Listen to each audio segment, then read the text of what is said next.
So, a lot of people don't know that JBL actually has a partnership with Tomorrowland. Yes, the electronic music festival you can find in Europe has a special collaboration each year with JBL. And this is the Extreme 4 Tomorrowland edition. So, let's get into it and I'm going to tell you if it's worth it or not. So, first of all, specs. What does this bad boy actually pack? Well, you get 24 hours of continuous playing. Of course, if you don't use volume all the way to 100%, you will get that battery life if you use it in maybe 50%.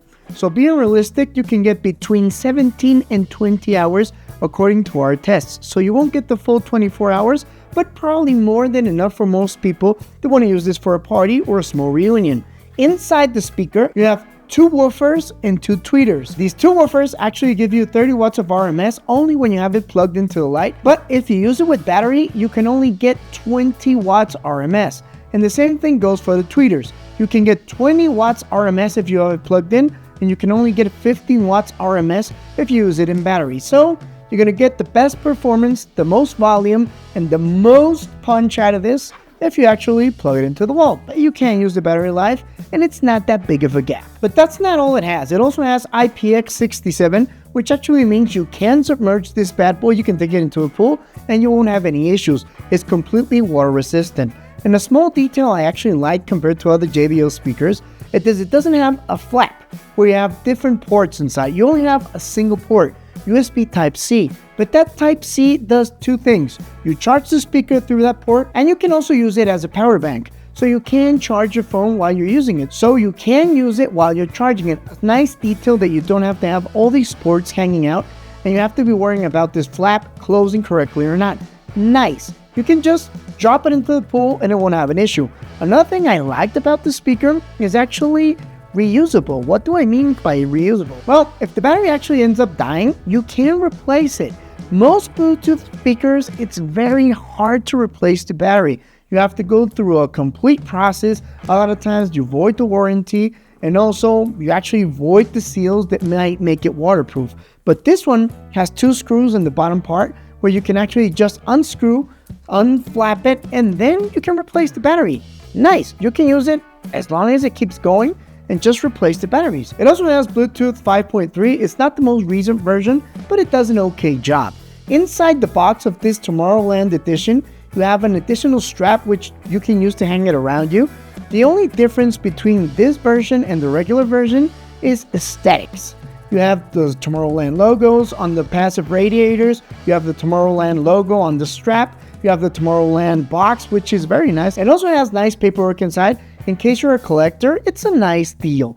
But also, it's a little bit more expensive. Not much. If you live in the US, you can find it in the official webpage of Tomorrowland for 350 euros. This bad boy in the US actually goes for $350 with the regular version. So there's not that much of a difference if you live in the US. If you live anywhere else, like in Mexico where I do, there's a big gap. Like $150 for the Tomorrowland version and $150 less for the regular version. So that's that. Now, in great 2024 fashion, well, JBL also gave it AI functions. Well, this is AI. It says it actually analyzes the sound waves going inside to give you the best performance from drivers, giving you the best boost, the most volume without using that much energy. I did try this AI boost and it does a decent job, but it's not a deal breaker or a deal bringer. I wouldn't buy this speaker just because of the AI function. It's an okay thing to have on the speaker. What I do like is that it's compatible with the JBL app inside iOS as well as Android.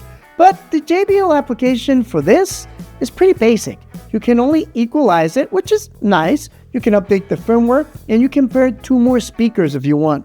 But $350, I wouldn't buy 2 of these. I think 1 is stretching it a bit, but we'll get into that a little bit further along. And I would like that it had a little bit more functionality, like maybe high definition codecs. I think for the price of this speaker, it should have maybe something like aptX or at least LDAC. Another small thing you should actually know, and that maybe some people would like if you want this like maybe in your office, it doesn't have an inside microphone which you can use to answer calls. JBL actually used to be known for that a couple of years ago, but now most of their speakers don't have an incorporated microphone. I would have liked that on this version, especially for what it costs. Now, What type of audio do you get? Well, it depends on how you equalize it.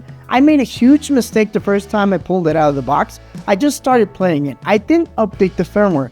And when I did that, the only thing I could get was a flat, weird sound. I would have thought this was crazy bass heavy, and it wasn't at first. I only had decent highs and pretty poor mids and a terrible low end.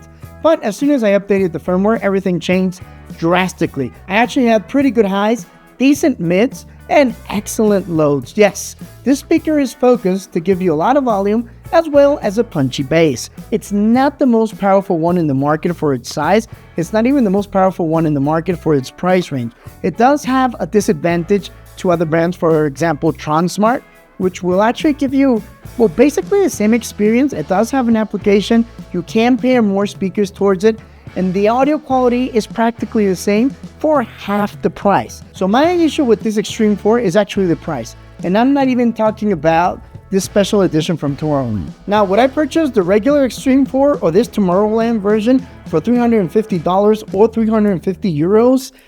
It's a stretch. I would maybe buy it if it's on sale. I mean, the build quality is excellent. The application works perfectly. The Bluetooth quality connecting to almost any device is also great. But the price is just not making it for me. I do think there are other options in the market. Like, for example, the Transmart Bang Max is excellent for the price. And again, it's practically half the price of this speaker. Anyways, I'm interested.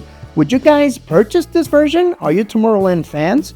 And would you rather buying this speaker compared to something like maybe from Transmart? And also, drop a comment below if you want a review from Transmart, because we do have a couple of speakers from them here in the studio, and I think we actually haven't brought them to this channel. So put it down there. If you also want to purchase an Extreme 4, check the links down below. They are affiliate links, but again, I'm being honest with you, I wouldn't even buy it for what it costs. If you want another thing to watch right now, well, maybe check this video over here, and don't forget to subscribe. It actually helps us quite a bit.